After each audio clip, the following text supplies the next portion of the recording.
Hello, ദിശ അക്കാഡമിയുടെ പുതിയൊരു ക്ലാസ്സിലേക്ക് എല്ലാവർക്കും സ്വാഗതം. എന്നുണ്ട് എല്ലാവരും പഠിക്കുന്നുണ്ടെന്നൊക്കെ വിചാരിക്കുന്നു. നമ്മൾ ചെയ്തുകൊണ്ടിരിക്കുന്നത് SSCയുടെ CGL-നുമായിട്ട് റിലേറ്റ് ചെയ്ത കുറച്ച് പ്രീവിയസ് ഇയർ ക്വസ്റ്റ്യൻസ് ആണ്. മിക്സഡ് ആയിട്ടാണ്. കുറച്ച് ഹിസ്റ്ററി, എക്കണോമിക്സ് പോർഷൻ ഉണ്ട്, അങ്ങനെ ജോഗ്രഫി കിട്ടുന്ന ക്വസ്റ്റ്യൻസ് എടുക്കാറുണ്ട്. അങ്ങനെ മിക്സഡ് ആയിട്ടുള്ള PYQ ആണ് എടുക്കുന്നത്. സയൻസ് സെക്ഷൻസ് ഉണ്ടാവാറില്ല. ബാക്കി ഉള്ള ഹിസ്റ്ററി, ജോഗ്രഫി, എക്കണോമിക്സ് പോർഷൻസ് ഒക്കെ നിന്നുള്ള ക്വസ്റ്റ്യൻസ് ആണ് നമ്മൾ എടുക്കുന്നത് കേട്ടോ. അപ്പോൾ SSC CGL-ആയിട്ട് റിലേറ്റ് ചെയ്ത് ചോദിച്ചിട്ടുള്ള ക്വസ്റ്റ്യൻസ് ആണ് എടുക്കുന്നത്. അപ്പോൾ അതിൻ്റെ റിലേറ്റഡ് ഫാക്റ്റും ആണ് നമ്മൾ പറഞ്ഞു പോകുന്നത്. അപ്പോൾ എല്ലാവരും മാക്സിമം ക്വസ്റ്റ്യൻസ് എഴുതിയെടുത്ത് പഠിക്കാനായിട്ട് ശ്രമിക്കുക. അതിൻ്റെ കൂടെയുള്ള റിലേറ്റഡ് ഫാക്റ്റും കൂടെ നിങ്ങളുടെ സ്വന്തമായിട്ടൊരു നോട്ടും തയ്യാറാക്കി വെച്ച് പഠിക്കാനായിട്ട് ശ്രമിക്കുക. അപ്പോൾ ഈ ക്വസ്റ്റ്യൻസ് ഒക്കെ കേൾക്കുമ്പോൾ ക്വസ്റ്റ്യൻസിൻ്റെ ആൻസർ നിങ്ങൾക്ക് അറിയാമോ ഇല്ലയോ എന്നുള്ള ആ ഒരു കൺക്ലൂഷനിൽ എത്തുമ്പോൾ നിങ്ങൾക്ക് മനസ്സിലാവും നിങ്ങൾ പഠിക്കുന്ന ലെവൽ എവിടം വരെ ആയിട്ടുണ്ടെന്ന്. സോ എപ്പോഴും SSC അതുപോലെ RRB അല്ലെങ്കിൽ സെൻട്രൽ ഗവൺമെൻറ് എക്സാമുകൾക്കെല്ലാം പഠിക്കുന്നവരോട് ഞാൻ പറയുന്നതാണ്, നിങ്ങൾ ടോപ്പിക്ക് പ്രത്യേകിച്ചും GK ടോപ്പിക്ക് നിങ്ങൾ പ്രീവിയസ് ക്വസ്റ്റ്യൻസ് വെച്ച് തന്നെ പഠിക്കാവൂ എന്നുള്ളൊരു കാര്യം. അപ്പോൾ നമുക്ക് ക്ലാസ്സിലേക്ക് പോവാം. നമ്മൾ കുറച്ച് ക്വസ്റ്റ്യൻസ് ആണ് എടുത്തിട്ടുള്ളത്. നിങ്ങൾ ആൻസർ ചെയ്യാൻ പറ്റുന്നുണ്ടോ എന്ന് നോക്കുക. ഒട്ടും കിട്ടാത്ത പോർഷൻ നോട്ട് ചെയ്ത് വെക്കുക. എന്നിട്ട് നിങ്ങൾ സ്വന്തമായിട്ട് പ്രിപ്പയർ ചെയ്യാൻ കൂടി വേണം കേട്ടോ. ഏതെങ്കിലും ഒരു ക്ലാസ്സിനെയോ നോട്ടിനെയോ മാത്രം ആശ്രയിക്കരുത്. നിങ്ങൾ സ്വന്തമായിട്ട് ബുക്ക് വായിക്കുക. ഒരുപാട് സോഴ്സസ് അവൈലബിൾ ആണ്. എല്ലായിടത്തു നിന്നും നിങ്ങൾക്ക് സ്വന്തമായിട്ട് എന്ത് ചെയ്യാൻ പറ്റും, ഇപ്പോൾ നോട്ട് തയ്യാറാക്കി പഠിക്കാനായിട്ട് പറ്റും. നോട്ട് തയ്യാറാക്കി തന്നെ പഠിക്കാനിരിക്കുക കേട്ടോ. ഓക്കെ, അപ്പോൾ ഫസ്റ്റ് ക്വസ്റ്റ്യൻ നോക്കിയേ. Which of the following book is incorrectly paired with its respective author എന്നാണ് ക്വസ്റ്റ്യൻ. കറക്റ്റ് ആയിട്ടല്ലാതെ പെയർ ചെയ്തിരിക്കുന്നത് ഏതാണ്? ബുക്കും ഓതേഴ്സും ആണ് കൊടുത്തിരിക്കുന്നത്. ഫസ്റ്റ് ക്വസ്റ്റ്യൻ ഹിന്ദ് സ്വരാജ് മഹാത്മാഗാന്ധി കൊടുത്തിട്ടുണ്ട്. ഗീതാഞ്ജലി രവീന്ദ്രനാഥ് ടാഗോർ കൊടുത്തിട്ടുണ്ട്. Discovery of India Subhash Chandra Bose കൊടുത്തിട്ടുണ്ട്. Why I am an atheist Bhagat Singh കൊടുത്തിട്ടുണ്ട്. അല്ലെ, ഇത് ഏകദേശം എല്ലാവർക്കും അറിയായിരിക്കും. ആൻസർ എന്താണ് വരുന്നത്? ഹിന്ദ് സ്വരാജ് എഴുതിയത് മഹാത്മാഗാന്ധിയാണ്. ഗീതാഞ്ജലി എഴുതിയത് രവീന്ദ്രനാഥ് ടാഗോർ ആണ്. ഡിസ്കവറി ഓഫ് ഇന്ത്യ എഴുതിയത് ആരാണ്? Discovery of India why I am an atheist Bhagat സിംഗിന്റെ ബുക്കാണ് കേട്ടോ. അപ്പോൾ ആൻസർ വരുന്നത് discovery of India Subhash Chandra Bose ആണ്. ഇൻകറക്റ്റ് ആയിട്ട് മാച്ച് ചെയ്തേക്കുന്നത്. അപ്പോൾ ഡിസ്കവറി ഓഫ് ഇന്ത്യ എഴുതിയത് ആരാ? ഡിസ്കവറി ഓഫ് ഇന്ത്യ എഴുതിയത് ആരാ? ഇന്ത്യയെ കണ്ടെത്തൽ എന്ന് പറയുന്ന ബുക്ക് എഴുതിയത് ജവഹർലാൽ നെഹ്റു ആണ്. അല്ലേ, ജവഹർലാൽ നെഹ്റു ആണ്. ഓർത്ത് വെച്ചേക്കോ, ജവഹർലാൽ നെഹ്റു ആണ്. ഹിന്ദ് സ്വരാജ് എന്ന് പറയുന്ന ബുക്കിനെ പറ്റി അറിയാമോ? ഹിന്ദ് സ്വരാജ് 1889 ഗാന്ധിജി ആദ്യമായിട്ട് എഴുതുന്ന ബുക്കാണ് ഹിന്ദ് സ്വരാജ് എന്ന് പറയുന്നത് കേട്ടോ. ഹിന്ദ് സ്വരാജ്. പിന്നെ ഗാന്ധിജിയുടെ ജീവചരിത്രം നിങ്ങൾക്ക് എല്ലാവർക്കും അറിയായിരിക്കും അല്ലേ. എൻ്റെ സത്യാന്വേഷണ പരീക്ഷണ കഥകൾ, the story of my experiments with truth എന്നാണ് ഗാന്ധിജിയുടെ ആത്മകഥയുടെ പേര്. The story of my experiments എല്ലാവർക്കും അറിയായിരിക്കും, വിത്ത് ട്രൂത്ത്. അതിൽ അദ്ദേഹം വിവരിച്ചിരിക്കുന്നത് ഏത് വർഷം വരെയുള്ള അദ്ദേഹത്തിന്റെ ജീവിത കാലഘട്ടമാണെന്നൊരു ക്വസ്റ്റ്യൻ ചോദിച്ചിട്ടുണ്ട്. Story of my experiments with truth എന്ന് പറയുന്നതിൽ ഗാന്ധിജി വിവരിച്ചിരിക്കുന്നത് 1921 വരെയുള്ള അദ്ദേഹത്തിന്റെ ജീവിത കാലഘട്ടമാണ് വിവരിച്ചിരിക്കുന്നത് കേട്ടോ. അത് ചോദിച്ചിട്ടുള്ള പ്രീവിയസ് ക്വസ്റ്റ്യൻ ആണ്, ഗാന്ധിജിയുമായിട്ട് റിലേറ്റ് ചെയ്ത്. അപ്പൊ ഹിന്ദ് സ്വരാജ് ഇച്ചിരി ഇമ്പോർട്ടന്റ് ആയതുകൊണ്ടാണ് പറയുന്നത്. ഹിന്ദ് സ്വരാജ് ഗാന്ധിജി എഴുതിയ ആദ്യ ബുക്കാണ്. 1809 എഴുതുന്നത്. Why I am an atheist എന്ന് പറയുന്നത് ഭഗത് സിംഗിന്റെ ബുക്കാണ്. ഇത് പഠിച്ചോണം കേട്ടോ, അറിയില്ലെങ്കിൽ. ഡിസ്കവറി ഓഫ് ഇന്ത്യ ആരാണ് എഴുതിയത്? ജവഹർലാൽ നെഹ്റു ആണ് എഴുതിയത്. പിന്നെ അതുപോലെ ഗാന്ധിജിയുടെ കുറച്ച് പത്രങ്ങൾ നിങ്ങൾക്ക് അറിയായിരിക്കും. ഇന്ത്യൻ ഒപ്പീനിയൻ എന്ന് പറയുന്ന പത്രം, അദ്ദേഹം സൗത്ത് ആഫ്രിക്കയിൽ നിന്നും പബ്ലിഷ് ചെയ്ത പത്രമാണ് ഇന്ത്യൻ ഒപ്പീനിയൻ. ഗാന്ധിജിയുടെ പത്രങ്ങളാണ് പറയുന്നത്. ഇന്ത്യൻ ഒപ്പീനിയൻ, പിന്നെ അതുപോലെ ഹരിജൻ,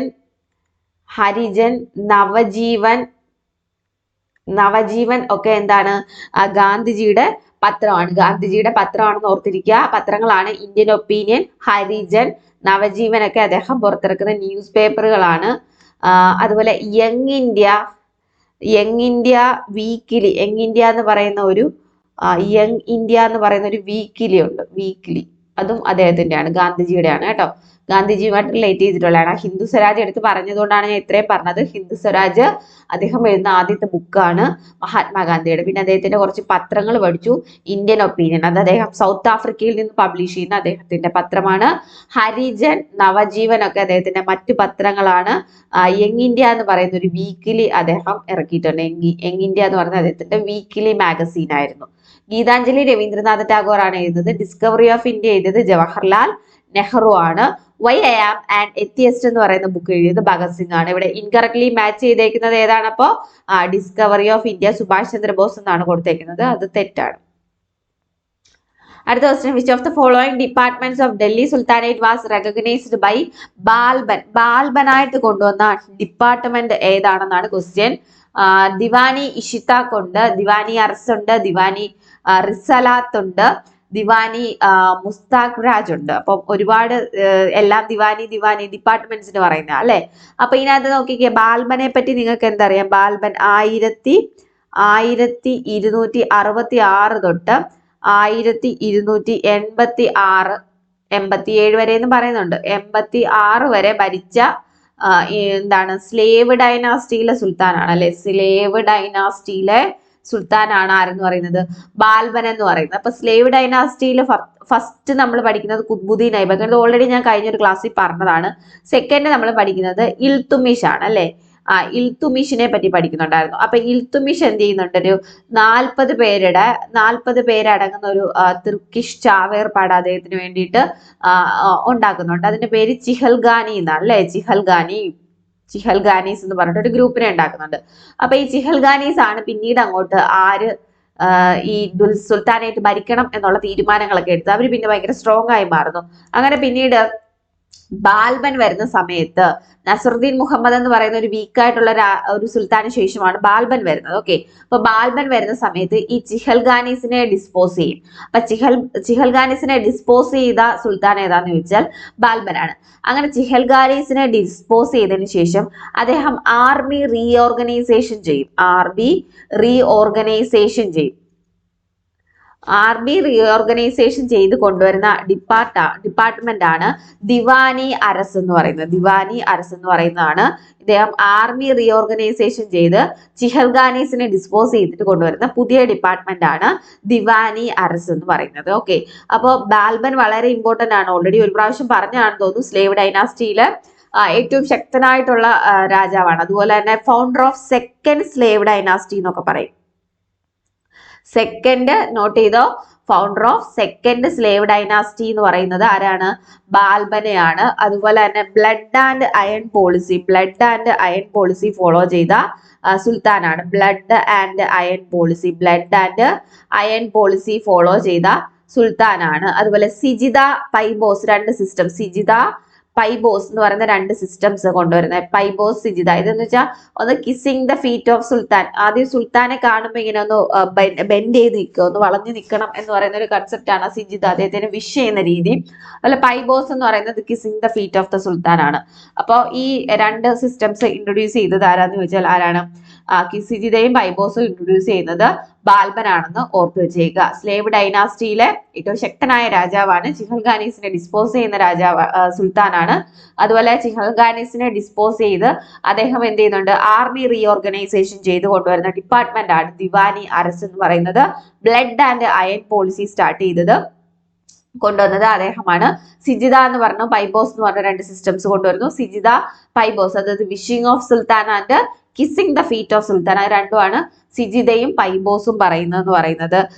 സ്ലേവ് ഡൈനാസ്റ്റിയുടെ ബെസ്റ്റ് റൂളർ ആരാന്ന് ചോദിച്ചാൽ best ruler of slave dynasty എന്ന് പറയുന്നത് ആരാണ്? ബാൽബൻ ആണെന്ന് ഓർത്തിരിക്കുക. ബാൽബൻ വളരെ ഇമ്പോർട്ടന്റ് ആയിട്ടുള്ള പോയിന്റ് ആണ്. ഇദ്ദേഹത്തെ വിളിച്ചിരുന്നത് ഉല്ലൂഖ് ഖാൻ എന്നാണ്. ഉല്ലൂഖ് ഖാൻ എന്നറിയപ്പെട്ടിരുന്ന സ്ലേവ് ഡൈനാസ്റ്റിയിലെ സുൽത്താൻ ആരാന്ന് ചോദിച്ചാൽ ആരാണ്? ബാൽബനാണ്. ബാൽബനെ പറ്റി ഓർത്തു വെച്ചേക്കണേ. ബാൽബൻ വളരെ ഇമ്പോർട്ടന്റ് ആണ്. ഉല്ലൂഖ് ഖാൻ എന്ന് വിളിച്ചിരുന്നു എന്നും, അതുപോലെ സ്ലേവ് ഡൈനാസ്റ്റി സ്ലേവ് എന്നറിയപ്പെടുന്നത് ബാൽബനാണ്. സ്ലേവ് എന്നറിയപ്പെടുന്ന വ്യക്തിയാണ്. അതുപോലെ തന്നെ അദ്ദേഹം സിൽ-ഇ-ലാഹി എന്ന് പറഞ്ഞിട്ടൊരു സ്ഥാനപ്പേര് സ്വീകരിച്ചിരുന്നു. സില്ലിലാഹി എന്ന് പറഞ്ഞ സ്ഥാനപ്പേര് സ്വീകരിച്ചു. ബിക്കോസ് അദ്ദേഹം I am the shadow of God, അല്ലെങ്കിൽ എന്നെ ദൈവം പറഞ്ഞയച്ചാണെന്നാണ് അദ്ദേഹം പറഞ്ഞത്. I am the shadow of God എന്ന് പറഞ്ഞിട്ട് ദൈവത്തിന്റെ എന്താണ് പ്രതിപുരുഷൻ എന്നുള്ള ഉള്ള രീതിയിൽ അദ്ദേഹം സ്വന്തമായിട്ട് വിശേഷിപ്പിച്ചിരുന്നു. അങ്ങനെ അദ്ദേഹം സ്വീകരിച്ച സ്ഥാനപ്പേരാണ് സില്ലിലാഹി എന്ന് പറയുന്നത് കേട്ടോ. ബാൽബൻ ഇമ്പോർട്ടന്റ് ആണ്. സ്ലേവ് ഡൈനാസ്റ്റി മറ്റു കാര്യങ്ങളൊക്കെ ക്ലാസ്സിൽ നമ്മൾ നന്നായിട്ട് പറഞ്ഞിട്ടുണ്ട്. തൽക്കാലം ഈ ക്ലാസ് കേട്ടിരിക്കുന്നവർ ബാൽബനെ പറ്റി ഇത്രയെങ്കിലും പഠിക്കുക. 1266 തൊട്ട് 1286 വരെ ഇന്ത്യ ഭരിക്കുന്ന ഡൽഹി സുൽത്താനേറ്റിലെ സ്ലേവ് ഡൈനാസ്റ്റിയിലെ ഏറ്റവും ശക്തനായ രാജാവാണ് ബാൽബൻ എന്ന് പറയുന്നത്. അപ്പൊ ഫസ്റ്റ് നമ്മുടെ ഇൽത്തുമിഷ് എന്ന് പറയുന്ന രാജാവ് ഒരു ചിഹൽഗാനീസ് എന്ന് പറയുന്ന ഒരു സംഘത്തെ നിയമിക്കുന്നുണ്ടായിരുന്നു. ചിഹൽഗാനീസ് ഒരു 40 പേരടങ്ങുന്ന ഒരു തുർക്കിഷ് ചാവേർ പടയാണ് ഈ ചിഹൽഗാനീസ് എന്ന് പറയുന്നത്. പിന്നീട് പയ്യെ പയ്യെ ചിഹൽഗാനീസ് അഡ്മിനിസ്ട്രേഷൻസിലൊക്കെ എന്താണ് തീരുമാനങ്ങൾ കൂടുതലായിട്ട് അവരെടുക്കാൻ തുടങ്ങി. സുൽത്താനുപരി ചിഹൽഗാനീസ് ആണ് തീരുമാനിക്കുന്നത് ആര് രാജാവാവണം, ആര് ഭരിക്കണം. അപ്പൊ ആ ഒരു സിസ്റ്റം നടന്നുകൊണ്ടിരിക്കുന്ന സമയത്താണ് ആര് വരുന്നത്, ബാൽബൻ അധികാരത്തിലെത്തുന്നത്. ബാൽബൻ ചിഹൽഗാനീസിനെ ഡിസ്പോസ് ചെയ്യുന്നു.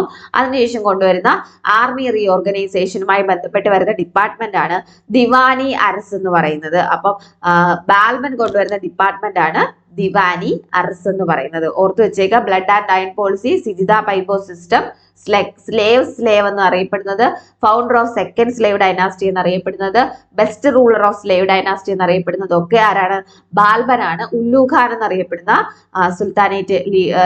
സുൽത്താനാണ് ആരെന്ന് പറയുന്നത്, ബാൽബൻ. ഇത്രയും ഓർത്തു വെച്ചേക്കോ. ബാൽബനെ പറ്റി വളരെ ഇമ്പോർട്ടന്റ് ആണ്. ബാൽബനെ പറ്റി ഒരുപാട് ക്വസ്റ്റ്യൻസ് ചോദിച്ചിട്ടുണ്ട് കേട്ടോ. അടുത്ത ക്വസ്റ്റ്യൻ നോക്കിയേ. Who was the chairman of the House Committee of the Constituent Assembly of India? Constituent Assemblyയിൽ നമുക്കറിയാം ഇന്ത്യക്ക് ഒരു കോൺസ്റ്റിറ്റ്യൂഷൻ വേണം എന്ന് പറയുന്ന ആവശ്യം കുറെ വന്നപ്പോഴത്തേക്കും നമ്മൾ ബ്രിട്ടീഷ് ഗവൺമെന്റ് എന്ത് ചെയ്യുന്നു, നമുക്കൊരു കോൺസ്റ്റിറ്റ്യൂന്റ് അസംബ്ലി 1946 ആയപ്പോഴത്തേക്കും നമ്മളൊരു കോൺസ്റ്റിറ്റ്യൂന്റ് അസംബ്ലി ഫോം ചെയ്യുന്നുണ്ട് അല്ലേ. അപ്പൊ ഞാൻ എപ്പോഴും കഴിഞ്ഞ ക്ലാസ്സിൽ എനിക്ക് തോന്നുന്നു കോൺസ്റ്റിറ്റ്യൂന്റ് അസംബ്ലിയായിട്ട് റിലേറ്റ് ചെയ്ത ഒരു ക്വസ്റ്റ്യൻ പറഞ്ഞെന്ന് തോന്നുന്നു. നമ്മൾ കോൺസ്റ്റിറ്റ്യൂന്റ് അസംബ്ലി എന്ന് പറയുന്നത് കുറെ ആൾക്കാർ വന്നിരുന്ന് ഒരുപാട് ചർച്ചകളും പ്രമേയങ്ങളും ഒക്കെ അവതരിപ്പിച്ചും വോട്ടിട്ടും മറ്റുമൊക്കെയാണ് നമ്മുടെ ആർട്ടിക്കിൾസ് ഓരോന്നായിട്ട് ഫോം ചെയ്ത് ഇന്നത്തെ രൂപത്തിലുള്ള നമ്മുടെ കോൺസ്റ്റിറ്റ്യൂഷൻ ഫോം ചെയ്തെടുക്കുന്നത്. സോ അതിന്റെ എളുപ്പത്തിന് വേണ്ടിയിട്ട് ഇവർ എന്ത് ചെയ്തു, കുറെ കമ്മിറ്റീസ് ആയിട്ട് കോൺസ്റ്റിറ്റ്യൂന്റ് അസംബ്ലിനെ കുറെ കമ്മിറ്റീസ് ആയിട്ട് ഡിവൈഡ് ചെയ്തിട്ടുണ്ടായിരുന്നു. അതിനകത്ത് മേജർ കമ്മിറ്റീസും മൈനർ കമ്മിറ്റീസും ഉണ്ട്. മേജർ കമ്മിറ്റീസും മൈനർ കമ്മിറ്റീസും ഒക്കെ ഉണ്ട്. ഒരു 8 മേജർ കമ്മിറ്റീസ് ആണ് മെയിൻ ആയിട്ടുള്ളത്. കോൺസ്റ്റിറ്റ്യൂഷൻ പഠിക്കുമ്പോൾ കോൺസ്റ്റിറ്റ്യൂന്റ് അസംബ്ലി ഇമ്പോർട്ടന്റ് ആയിട്ട് പഠിക്കുക. ഏറ്റവും കൂടുതൽ കോൺസ്റ്റിറ്റ്യൂന്റ് അസംബ്ലിന്നും അതുപോലെ നിങ്ങളുടെ ഫണ്ടമെന്റൽ റൈറ്റ്സ് പോർഷനിൽ നിന്നൊക്കെയാണ് ഒരുപാട് ക്വസ്റ്റ്യൻസ് ചോദിച്ചിട്ടുള്ളത് കേട്ടോ. അപ്പോൾ ഇതിനകത്ത് നോക്കിക്കേ, ഹൗസ് കമ്മിറ്റി, കോൺസ്റ്റിറ്റ്യൂന്റ് അസംബ്ലിയിൽ ഹൗസ് കമ്മിറ്റിയുടെ ചെയർമാൻ ആരാണെന്നാണ് ചോദിച്ചേക്കുന്നത്. ആൻസർ വരുന്നത് എന്താണ്, ഹൗസ് കമ്മിറ്റിയുടെ ചെയർമാൻ ആരാണെന്നാണ് ആൻസർ വരുന്നത്. ആൻസർ പട്ടാഭി സീതാരാമയ്യാണ് കേട്ടോ. പട്ടാഭി സീതാരാമയ്യാണ് ആൻസർ ആയിട്ട് വരുന്നത്. പട്ടാഭി സീതാരാമയ്യാണ് ഹൗസ് കമ്മിറ്റിയുടെ ചെയർമാൻ ആയിട്ട് വരുന്നത്. ഓക്കെ, അപ്പോൾ നമ്മുടെ ഓർഡർ ഓഫ് ബിസിനസ് കമ്മിറ്റി എന്ന് പറഞ്ഞൊരു കമ്മിറ്റി ഉണ്ട്. ഓർഡർ ഓഫ്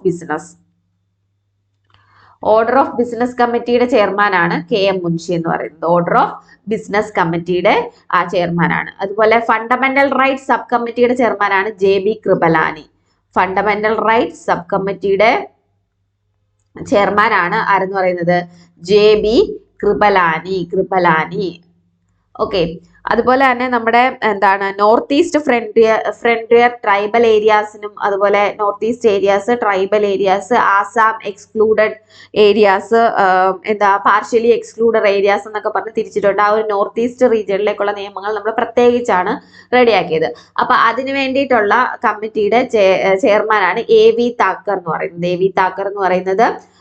എന്താണ് നോർത്ത് ഈസ്റ്റ് ഫ്രണ്ടിയർ അതുപോലെ ആസാം എക്സ്ക്ലൂഡഡ്, പാർഷ്യലി എക്സ്ക്ലൂഡഡ് റീജിയൻസിനൊക്കെ വേണ്ടിയിട്ട് നമ്മളൊരു കമ്മിറ്റി ഉണ്ടാക്കിയിട്ടുണ്ട്. അവിടെ കൂടുതലും ട്രൈബൽ ആയിട്ടുള്ള ആൾക്കാരാണ് ഉള്ളത് അല്ലെ. അപ്പൊ അവർക്ക് വേണ്ടി ഈ നിയമങ്ങളൊക്കെ പറഞ്ഞു കൊടുത്താലും എന്താണ് ഇപ്പൊ എല്ലാം നമ്മളെ പോലെ സെയിം ആക്കാനൊന്നും പറ്റില്ല. സോ ചില സ്ഥലങ്ങൾ ചില നിയമങ്ങളിൽ നിന്ന് എക്സ്ക്ലൂഡ് ചെയ്തിട്ടുണ്ട്. അപ്പൊ അങ്ങനെയുള്ള സ്ഥലത്തേക്കുള്ള പ്രത്യേക കാര്യങ്ങളൊക്കെ തീരുമാനിക്കുന്നതിന് വേണ്ടിയിട്ടുള്ള കമ്മിറ്റിയിൽ ചെയർമാനായിട്ടിരുന്നത് AV താക്കറാണ്. ഓർത്തു വെച്ചേക്കുക. KM Munshi order of business കമ്മിറ്റിയാണ്. പിന്നീട് ഒരുപാട് കമ്മിറ്റി ഉണ്ട്. Union power committee, union constitution committee ഒക്കെ, union power committee, union constitution committee ഒക്കെ ആരാണ്, യൂണിയൻ കോൺസ്റ്റിറ്റ്യൂഷൻ കമ്മിറ്റി ഒക്കെ ജവഹർലാൽ നെഹ്റു ആണ് കേട്ടോ. നെഹ്റു ആണെന്ന് ഓർത്ത് വെച്ചേക്കുക. പ്രൊവിൻഷ്യൽ കോൺസ്റ്റിറ്റ്യൂഷൻ കമ്മിറ്റി ആണെങ്കിലോ പ്രൊവിൻഷ്യൽ കോൺസ്റ്റിറ്റ്യൂഷൻ ആണെങ്കിലോ യൂണിയൻ കോൺസ്റ്റിറ്റ്യൂഷൻ ആണെങ്കിൽ ജവഹർലാൽ നെഹ്റു, പ്രൊവിൻഷ്യൽ കോൺസ്റ്റിറ്റ്യൂഷൻ ആണെങ്കിലോ കമ്മിറ്റി ആണെങ്കിൽ സർദാർ വല്ലഭായ് പട്ടേൽ ആണ് കേട്ടോ. സർദാർ വല്ലഭായ് പട്ടേൽ ആണെന്ന് ഓർത്ത് വെച്ചേ. അതുപോലെ സ്റ്റിയറിംഗ് കമ്മിറ്റി, പിന്നെ റൂൾസ് ആൻഡ് പ്രൊസീജിയർ കമ്മിറ്റി, അതുപോലെ തന്നെ അഡ്ഹോക് കമ്മിറ്റി ഫോർ ഫ്ലാഗിന് വേണ്ടിയിട്ട് പ്രത്യേക ഒരു committee, ad hoc committee for flag ഒക്കെ എന്താ ഡോക്ടർ രാജേന്ദ്ര പ്രസാദ് ആയിരുന്നു കേട്ടോ. ഡോക്ടർ രാജേന്ദ്ര പ്രസാദ് ആയിരുന്നു. ഓർത്ത് വെച്ചേക്കാമോ? കുറെ കമ്മിറ്റീസ് ഉണ്ട്. നിങ്ങൾ തൽക്കാലം ഒരു കാര്യം ചെയ്യുക, കമ്മിറ്റീസ് നോട്ട് എഴുതി അങ്ങ് പഠിക്കുക. 22 കമ്മിറ്റീസ് മെയിൻ ആയിട്ടുള്ളത്, 22ഉം ഏതാണ് കമ്മിറ്റി, ആരാണ് ചെയർമാൻ. ഇപ്പൊ നമ്മുടെ ക്വസ്റ്റ്യൻ ഹൗസ് കമ്മിറ്റിയാണ്. അതാരാണ്? ഹൗസ് കമ്മിറ്റിയുടെ പട്ടാഭി സീതാരാമയ്യാണ്. ഓർഡർ ഓഫ് ബിസിനസ് കമ്മിറ്റി ഞാൻ പറഞ്ഞു KM മുൻഷിയാണ്. JB കൃപലാനി എന്തിന്റെ ആയിരുന്നു? മൗലികാവകാശ sub committee, fundamental rights sub കമ്മിറ്റിയാണ്.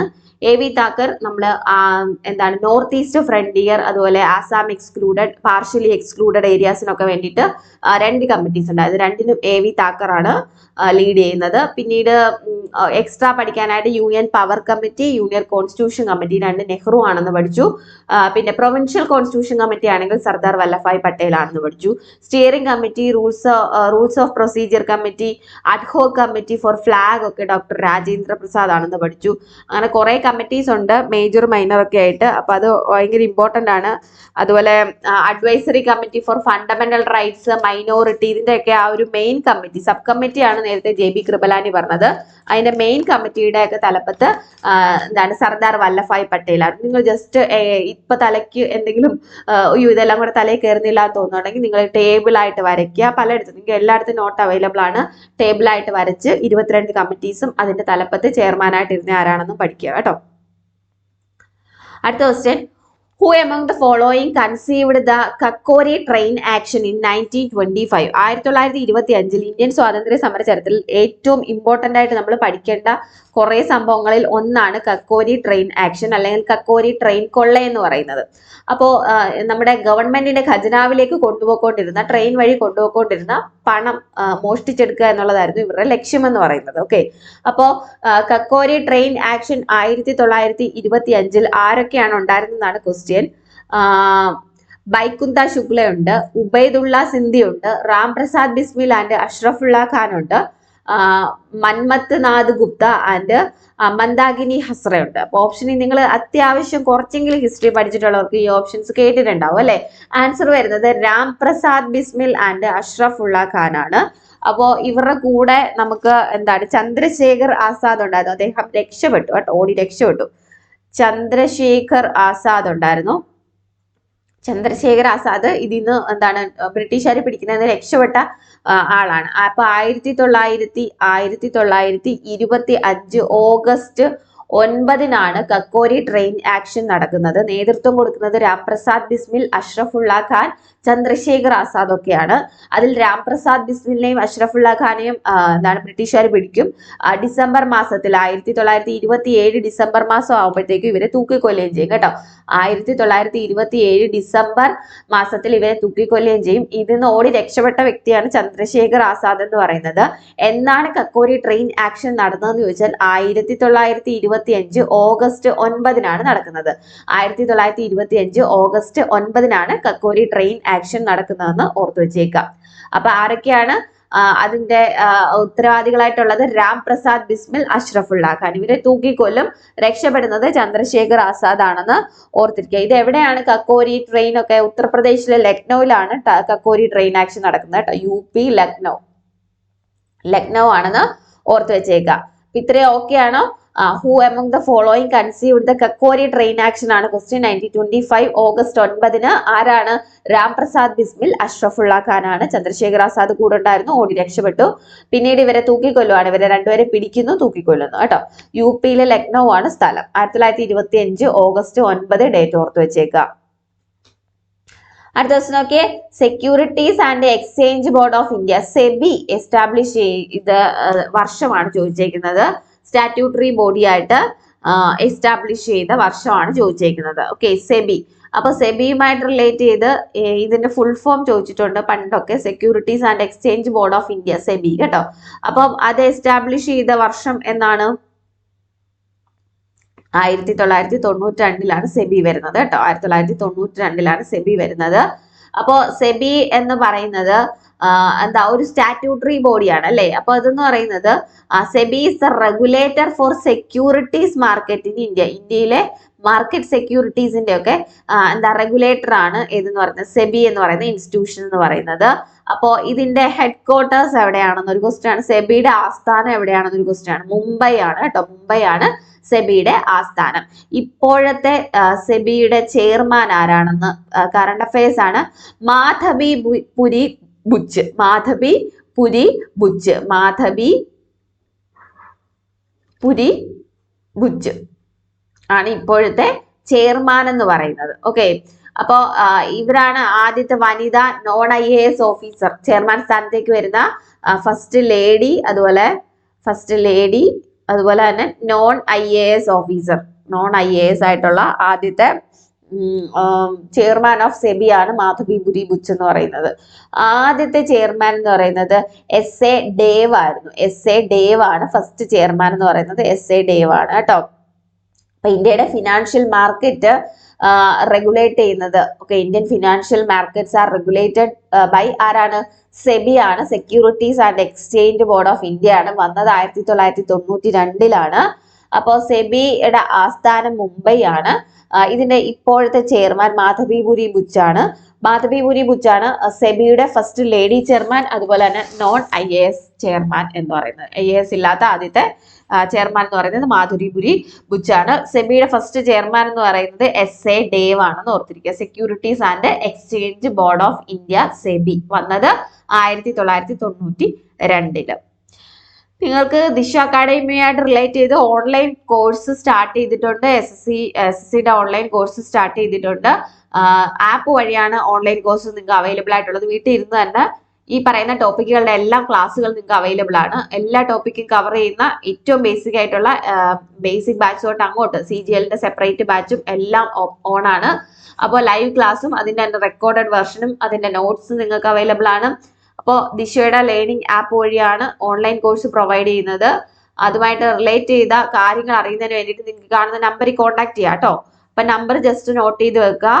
കോഴ്സ് എടുക്കാൻ താല്പര്യമുള്ളവർ ഈ നമ്പറിൽ കോൺടാക്ട് ചെയ്യുക. CGL മറ്റ് ഒരുപാട് കോഴ്സ് ഉണ്ട് നമുക്ക് ആപ്പ് വഴി പ്രൊവൈഡ് ചെയ്യുന്നുണ്ട്. ലൈവ് ക്ലാസ്സും റെക്കോർഡഡ് ക്ലാസ്സും ഒക്കെ അവൈലബിൾ ആണ്. ഫീസും സ്ട്രക്ചറും ഒക്കെ അറിയുന്നതിന് വേണ്ടിയിട്ട് നിങ്ങൾ ഈ നമ്പറിൽ കോൺടാക്ട് ചെയ്യുക. ഓക്കെ,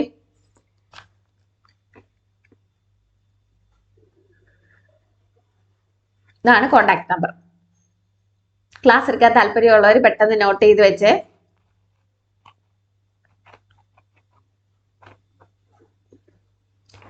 നമുക്ക് അടുത്ത ക്വസ്റ്റ്യൻ നോക്കിയാലോ.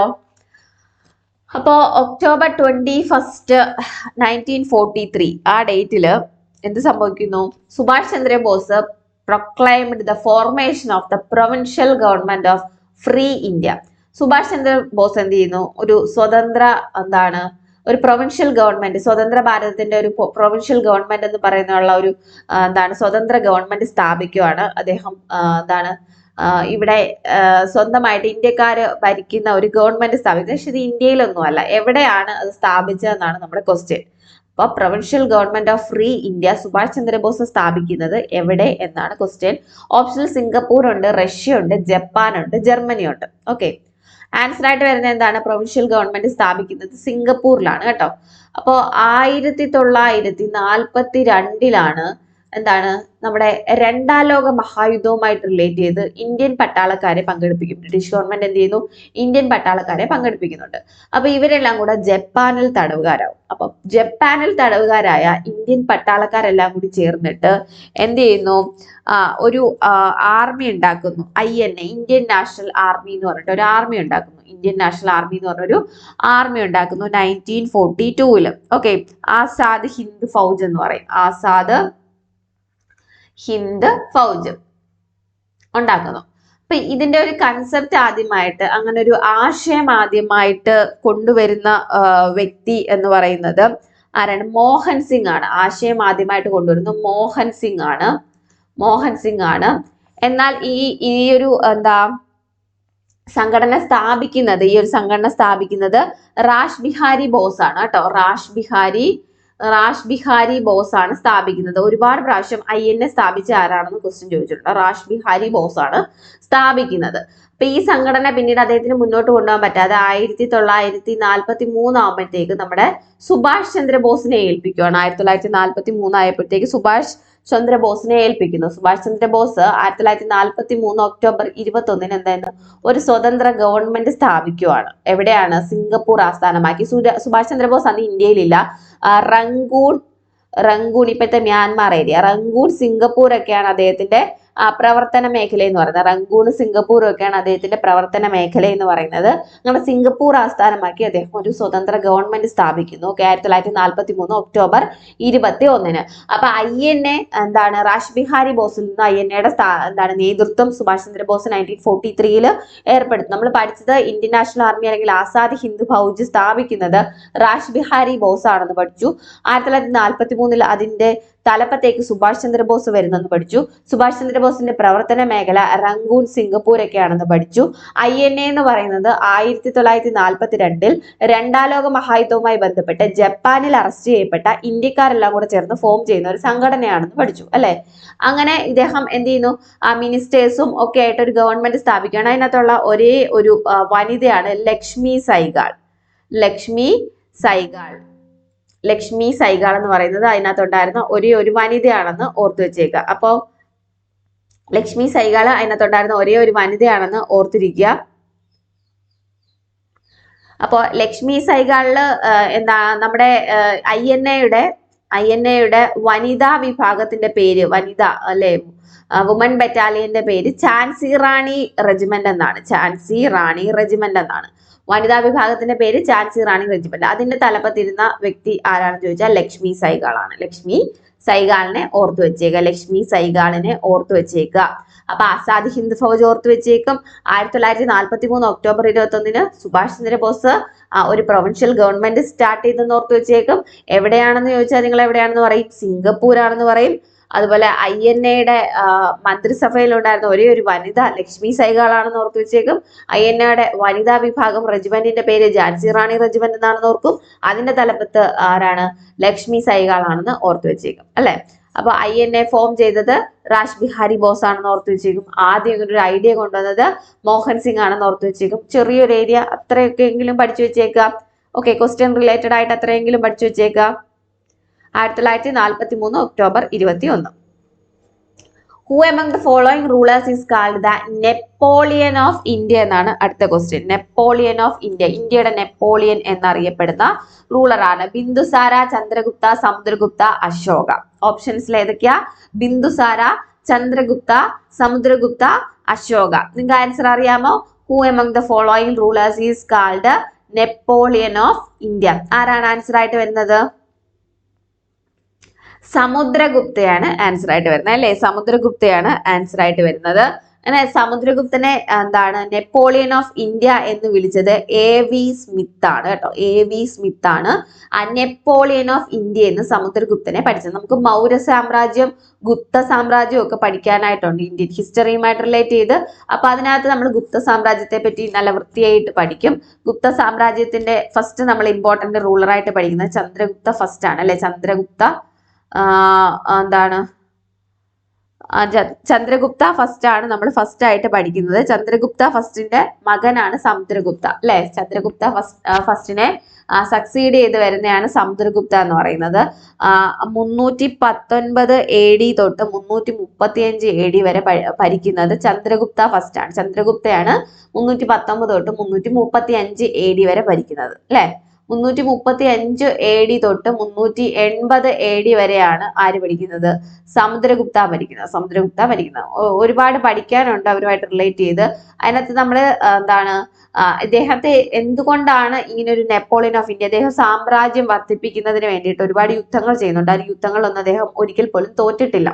അതുകൊണ്ടാണ് സമുദ്രഗുപ്തനെ എന്തെന്ന് വിളിക്കുന്നത്, നെപ്പോളിയൻ ഓഫ് ഇന്ത്യ എന്ന് വിളിക്കുന്നത്. സമുദ്രഗുപ്തയെ അങ്ങനെ നെപ്പോളിയൻ ഓഫ് ഇന്ത്യ എന്ന് വിളിച്ചത് AV സ്മിത്ത് ആണ് കേട്ടോ. AV സ്മിത്ത് ആണെന്ന് ഓർത്തു വെച്ചേക്കുക. നെപ്പോളിയൻ ഓഫ് ഇന്ത്യ എന്നറിയപ്പെടുന്ന റൂളറാണ് സമുദ്രഗുപ്ത. നോട്ട് ചെയ്ത് വെച്ചേക്കുക. 335 AD തൊട്ട് 380 AD വരെയാണ് സമുദ്രഗുപ്തയുടെ ഭരണകാലഘട്ടം. ഗുപ്ത സാമ്രാജ്യവും മൗര്യ സാമ്രാജ്യവും ഒക്കെ നന്നായിട്ട് പഠിക്കാനായിട്ടുണ്ട്. പഠിക്കുന്നതിൽ നമ്മൾ നല്ലതുപോലെ ഇവരെ പറ്റിയൊക്കെ പഠിക്കും കേട്ടോ. തൽക്കാലം ഇത്രയും നോട്ട് ചെയ്ത് വെച്ചേക്കാമോ? അടുത്ത ക്വസ്റ്റ്യൻ നോക്കിക്കേ. The amendment of the constitution of India envisages the grama sabha as the foundation of panchayat Raj system to perform functions and powers entrusted to it by the state legislators. അപ്പൊ ഏത് അമെൻഡ്മെന്റ് ആണ് പഞ്ചായത്തി രാജ് ഗ്രാമസഭ പഞ്ചായത്തി രാജ് സിസ്റ്റം ഒക്കെ വന്നത് എന്നാണ് question ചോദിച്ചേക്കുന്നത്. ഏത് amendment ആണെന്ന്. Okay, അപ്പൊ option 72, 71, 73, 74 ഉണ്ട്. ഏതാണ് ആൻസർ? പഞ്ചായത്തി രാജ് സിസ്റ്റം അല്ലെങ്കിൽ ഗ്രാമസഭയൊക്കെ കൊണ്ടുവന്ന അമെൻഡ്മെന്റ് ഏതാണ്? 73rd അമെൻഡ്മെന്റ് ആണ് അല്ലെ. 73rd അമെൻഡ്മെന്റ് 1992 ഓൾറെഡി നമ്മൾ ഇവിടെ പഞ്ചായത്ത് രാജ് സിസ്റ്റത്തിനെ പറ്റി പഠിക്കാനായിട്ട് കുറെ കമ്മിറ്റീസ് അല്ലെ നിങ്ങൾ പഠിച്ചിട്ടുണ്ടോ? Balwant Rai Mehta committee, Ashok Mehta committee, PK Thungon committee എന്നൊക്കെ പറഞ്ഞ് കുറച്ച് കമ്മിറ്റീസ് ജസ്റ്റ് ഒന്ന് വായിച്ചു വെക്കേണ്ടതാണ് കേട്ടോ. പഞ്ചായത്ത് രാജുമായിട്ട് ബന്ധപ്പെട്ട് നമുക്കതൊക്കെ പഠിക്കാം. അപ്പോൾ പഞ്ചായത്ത് രാജ് സിസ്റ്റം നമുക്ക് ഇൻട്രൊഡ്യൂസ് ചെയ്യുന്നത് 1992 നരസിംഹറാവു ഗവൺമെന്റിന്റെ സമയത്ത് കൊണ്ടുവരുന്ന എന്താണ് 73rd അമെൻഡ്മെന്റ് ആണ്. 73rd അമെൻഡ്മെന്റ് ആണ് പഞ്ചായത്തി രാജ് സിസ്റ്റം കൊണ്ടുവരുന്നത്. പിന്നെ 74th മുനിസിപ്പാലിറ്റീസിനെ പറ്റി പറയുന്നത്. മുനിസിപ്പാലിറ്റീസിനെ പറ്റി പറയുന്നത്. അപ്പൊ 73rd അമെൻഡ്മെന്റ് പ്രകാരം നമ്മൾ 9th പാർട്ട് 9 ആഡ് ചെയ്യുന്നു. ഷെഡ്യൂൾ ഏതാ ആഡ് ചെയ്യുന്നത്? 11th ഷെഡ്യൂൾ ആഡ് ചെയ്യുന്നു. മൊത്തത്തിൽ എത്ര സബ്ജക്റ്റ് ആണ് ഇതിൽ ഡീൽ ചെയ്യുന്നത് വെച്ചാൽ 29 സബ്ജക്റ്റുകളാണ് ഇതിൽ ഡീൽ ചെയ്യുന്നത് കേട്ടോ. അപ്പൊ ഇത്രയെങ്കിലും ഓർത്ത് വെച്ചേക്കാമോ? 73rd അമെൻഡ്മെന്റ് 74th അമെൻഡ്മെന്റ് ഒക്കെ എന്തിനെ പറ്റിയാണ്? 73rd ആണ് പഞ്ചായത്ത് രാജ് ഇൻസ്റ്റിറ്റ്യൂഷൻസ്. അതിനകത്താണ് ഗ്രാമസഭയെ പറ്റി പറയുന്നത്. 243 ആർട്ടിക്കിൾ തൊട്ട് 243 വരെയാണ് 73rd അമെൻഡ്മെന്റ് പ്രകാരം നമ്മൾ ആഡ് ചെയ്യുന്നത് കേട്ടോ. 243 തൊട്ട് 243 വരെയാണ് ഈ പഞ്ചായത്ത് രാജ് അതുമായിട്ട് റിലേറ്റ് ചെയ്ത ഇൻസ്റ്റിറ്റ്യൂഷൻസിനെ പറ്റിയൊക്കെ പറയുന്നത്. സ്റ്റേറ്റ് ഫിനാൻഷ്യൽ കമ്മിറ്റി അങ്ങനത്തെ കുറെ കാര്യങ്ങളല്ലേ അതൊക്കെ പറയുന്നത് 243 തൊട്ട് 243 വരെയുള്ള ആർട്ടിക്കിളിലാണെന്ന് ഓർത്തിരിക്കുക. 1992 ശ്രീ നരസിംഹറാവു പ്രധാനമന്ത്രിയായിരിക്കുന്ന സമയത്താണ് ഈ ഒരു അമെൻഡ്മെന്റ് കൊണ്ടുവരുന്നത്. അതിനകത്ത് 9th പാർട്ട് നമ്മൾ ആഡ് ചെയ്യുന്നു. ടോട്ടൽ 25 പാർട്ട് ഉണ്ട്. ഞാൻ എപ്പോഴും പറയും കോൺസ്റ്റിറ്റ്യൂഷൻ പഠിക്കുമ്പോൾ പാർട്ട് ഷെഡ്യൂൾ കാണാൻ പഠിച്ചു വെച്ചേക്കണേന്ന് ബേസിക്കലി. അപ്പൊ പാർട്ട് 9th പാർട്ടാണ് ആഡ് ചെയ്യുന്നത്. ഷെഡ്യൂൾ 11th ഷെഡ്യൂൾ ആണ്. ടോട്ടൽ എത്ര സബ്ജക്റ്റ് ഉണ്ടെന്ന് ചോദിച്ചാൽ നമുക്ക് എത്ര സബ്ജക്റ്റ് ആണ്? 29 സബ്ജക്റ്റുകളാണ് ഇതിനകത്ത് പ്രതിപാദിക്കുന്നത്. അത്രയെങ്കിലും പഠിച്ചു വെച്ചേക്കാമോ? ഇപ്പൊ തൽക്കാലം അത്രയെങ്കിലും പഠിച്ചു വെച്ചേക്കാം. അടുത്ത question, which of the following years was the planning commission of India setup? ഏത് വർഷമാണ് പ്ലാനിംഗ് കമ്മീഷൻ വന്നതെന്നാണ് ക്വസ്റ്റ്യൻ. ഇന്ത്യക്ക് പ്ലാനിംഗ് കമ്മീഷൻ വന്ന വർഷം 1950 ആണ് കേട്ടോ. 1950 മാർച്ച് 15 മാർച്ച് 15 എന്ത് വരുന്നത്? Planning commission of India. അന്ന് പഞ്ചവത്സര പദ്ധതികൾ രൂപപ്പെടുത്തി അത് നടപ്പിലാക്കുക എന്നുള്ളതാണ്. പഞ്ചവത്സര പദ്ധതിയുടെ രൂപീകരണം അതിന് നടപ്പിലാക്കലും ഒക്കെയാണ് പ്ലാനിംഗ് കമ്മീഷന്റെ മെയിൻ ജോലി. പ്ലാനിംഗ് കമ്മീഷൻ എന്തിനു വേണ്ടിയിട്ടാ? 5 year പ്ലാൻസ് സെറ്റപ്പും അതുപോലെ അതിന്റെ മെയിൻ നടത്തിപ്പും ഒക്കെയാണ് എന്ന് പറയുന്നത്. പഞ്ചവത്സര പദ്ധതികളുടെ നടത്തിപ്പ് അതിന്റെ പ്ലാനിംഗ് ഒക്കെ ആയിട്ടാണ് പ്ലാനിംഗ് കമ്മീഷൻ വരുന്നത്. 1950 മാർച്ച് 15 എന്ത് വരുന്നത്? പ്ലാനിംഗ് കമ്മീഷൻ വരുന്നത്. 1950 മാർച്ച് 15 പ്ലാനിംഗ് കമ്മീഷൻ വരുന്നതെന്ന് ഓർത്തു വെച്ചേക്കുക. അപ്പൊ പ്ലാനിംഗ് കമ്മീഷന്റെ ചെയർമാൻ എന്ന് പറയുന്നത് പ്രൈം മിനിസ്റ്റർ ആണ് അല്ലെ. പ്രൈം മിനിസ്റ്റർ ആണ്. പിന്നെ അതുപോലെ തന്നെ നമുക്ക് ഡെപ്യൂട്ടി ചെയർമാൻ ഉണ്ട്. ഡെപ്യൂട്ടി ചെയർമാൻ, പിന്നെ കുറച്ച് ഫുൾ ടൈം മെമ്പേഴ്സ്. അങ്ങനെയാണ് അതിന്റെ ഒരു കോൺസ്റ്റിറ്റ്യൂഷൻ അതിന്റെ ഒരു ഘടന പോയത്. അപ്പൊ പ്രൈം മിനിസ്റ്റർ ആദ്യം നമ്മുടെ ഫസ്റ്റ് ചെയർമാൻ ആരാന്ന് ചോദിച്ചാൽ who is the first chairman of planning commission ചോദിച്ചാൽ നിങ്ങൾ എന്ത് പറയും? ജവഹർലാൽ നെഹ്റു ആണെന്ന് പറയും അല്ലെ. ഇപ്പൊ ലാസ്റ്റ് ചെയർമാൻ ഇപ്പൊ ഈ ഒരു ബോഡി ഉണ്ടോ? ഇത് കോൺസ്റ്റിറ്റ്യൂഷനകത്ത് പറഞ്ഞിരിക്കുന്ന ബോഡി അല്ല കേട്ടോ. കോൺസ്റ്റിറ്റ്യൂഷൻ ബോഡി അല്ല, സ്റ്റാറ്റ്യൂട്ടറി ബോഡിയാണ്. കോൺസ്റ്റിറ്റ്യൂഷനിൽ പറഞ്ഞിട്ടില്ലാത്ത ബോഡിയാണ് പ്ലാനിംഗ് കമ്മീഷൻ എന്ന് പറയുന്നത്. ലാസ്റ്റ് ചെയർമാൻ എന്ന് പറയുന്ന ആരാ? ലാസ്റ്റ് ചെയർമാൻ നരേന്ദ്രമോദിയാണ് അല്ലെ. നരേന്ദ്രമോദിയാണ് പ്ലാനിംഗ് കമ്മീഷന്റെ ലാസ്റ്റ് ചെയർമാൻ. ഇപ്പോ ഈ ഇൻസ്റ്റിറ്റ്യൂഷൻ എന്ത് ചെയ്തു, റീപ്ലേസ് ചെയ്തേക്കുന്നത് നിതി ആയോഗ് എന്ന് പറയുന്ന ഇൻസ്റ്റിറ്റ്യൂഷൻ വെച്ചിട്ടാണ്. നിതി ആയോഗ് ആണ് പ്ലാനിംഗ് കമ്മീഷന് പകരമായിട്ട് നിലവിൽ വന്നത്. നിതി ആയോഗ് ആണ് കേട്ടോ, നിതി ആയോഗ് ആണെന്ന് ഓർത്തു വെച്ചേക്കുക. അപ്പോ first deputy chairman of planning commission ആരാണ്? First deputy chairman of planning commission പണ്ടൊക്കെ ഒരുപാട് വട്ടം ചോദിച്ചിട്ടുണ്ട്, ഗുൽസാരിലാൽ നന്ദയാണ്. ഗുൽസാരിലാൽ നന്ദയാണ് first deputy chairman of planning commission എന്ന് പറയുന്നത്. ലാസ്റ്റ് ഡെപ്യൂട്ടി ചെയർമാൻ ആരാ? Last deputy chairman of planning commission Montek Singh അലുവാലിയാണ്. മൊണ്ടേക് സിംഗ് അലുവാലിയ മൊണ്ടേക് സിംഗ് അലുവാലിയാണ് last deputy chairman of planning commission. First Gulzarilal നന്ദയാണ്. First chairman is Jawaharlal Nehru. Last chairman Narendra Modi. First deputy chairman Gulzarilal Nanda. Last deputy chairman ആരാണ്? മൊണ്ടേക് സിംഗ് അലുവാലിയ ആണെന്ന് ഓർത്തു വെച്ചേക്കുക. നിതി ആയോഗ് ഫോം ചെയ്ത് കഴിഞ്ഞിട്ട് നിതി ആയോഗിന് എന്തുണ്ട്? ചെയർമാൻ ആര് തന്നെയാണ്? പ്രധാനമന്ത്രിയാണ് ഫസ്റ്റ് ചെയർമാൻ. ഇതുവരെ ഒരു ചെയർമാനെ നിതി ആയോഗിന് ഉണ്ടായിട്ടുള്ളൂ. ആരാണ്? നരേന്ദ്രമോദിയാണ്. ഇപ്പോഴത്തെയും ആദ്യത്തെയും ഒക്കെ ചെയർമാൻ ചോദിച്ചത് നരേന്ദ്രമോദിയാണ്. പിന്നെ ഇതിനകത്ത് 2 പോസ്റ്റാണ് നമുക്ക് പഠിക്കാനായിട്ടുള്ളത്. ഏതിന്? നിതി ആയോഗുമായിട്ട് ബന്ധപ്പെട്ട് സിഇഒയും ഉണ്ട്, അതുപോലെ വൈസ് ചെയർമാനും ഉണ്ട്. ഓക്കെ, വൈസ് ചെയർമാനും ഉണ്ട്, സിഇഒയും ഉണ്ട്. സിഇഒ അപ്പൊ കറണ്ട് അഫയേഴ്സിൽ എപ്പോഴും ചോദിക്കുന്നത് who is the CEO of current NITI Aayog, who is the current vice chairman of NITI Aayog എന്നൊക്കെ പറഞ്ഞ് ചോദിക്കും. അപ്പോ സിഇഒ ആരാണ്? സിഇഒ ആദ്യത്തെ സിഇഒ സിന്ധുശ്രീ ഖുള്ളർ ആണ് കേട്ടോ. സിന്ധുശ്രീ ഖുള്ളർ നോട്ട് ചെയ്ത് വെച്ചേക്കണേ. സിന്ധുശ്രീ ഖുള്ളർ ആണ് ഫസ്റ്റ് സിഇഒ എന്ന് പറയുന്നത്. ഇപ്പോഴത്തെ സിഇഒ ആണ്. സിഇഒ എന്ന് 3 വാക്കുണ്ട്, അതുകൊണ്ട് തന്നെ നിങ്ങൾ എന്താ BVR സുബ്രഹ്മണ്യം എന്ന് ഓർത്തിരിക്കുക. BVR സുബ്രഹ്മണ്യം എന്ന് ഓർത്തു വെച്ചേക്കുക. സിഇഒ ഫസ്റ്റ് സിഇഒ ആരാണ്? നിതി ആയോഗിന്റെ സിന്ധുശ്രീ ഖുള്ളർ ആണ്. ഫസ്റ്റ് സിഇഒ സിന്ധുശ്രീ ഖുള്ളർ ആണ്. ഇപ്പോഴത്തെ സിഇഒ ആരാണ്? BVR സുബ്രഹ്മണ്യം ആണ്. ഇനി ഒരുപാട് പ്രാവശ്യം ചോദിച്ച question, first vice chairman of NITI Aayog ആരാണെന്ന് ചോദിച്ചാൽ ആരാണ് first vice chairman of NITI Aayog? Arvind പനഗരിയാണ്. ഇപ്പോഴത്തെ വൈസ് ചെയർമാൻ ആരാണ്? ഇപ്പോഴത്തെ വൈസ് ചെയർമാൻ സുമൻ ബെറിയാണ്. അപ്പൊ 4 പേരാണ് പഠിച്ചത്. സിഇഒ വൈസ് ചെയർമാനുമായിട്ട് റിലേറ്റ് ചെയ്തിട്ട് ഫസ്റ്റ് സിഇഒ സിന്ധുശ്രീ ഖുള്ളർ ആണെന്ന് പഠിച്ചു. ഇപ്പോഴത്തെ സിഇഒ ആരാണ്? BVR സുബ്രഹ്മണ്യം.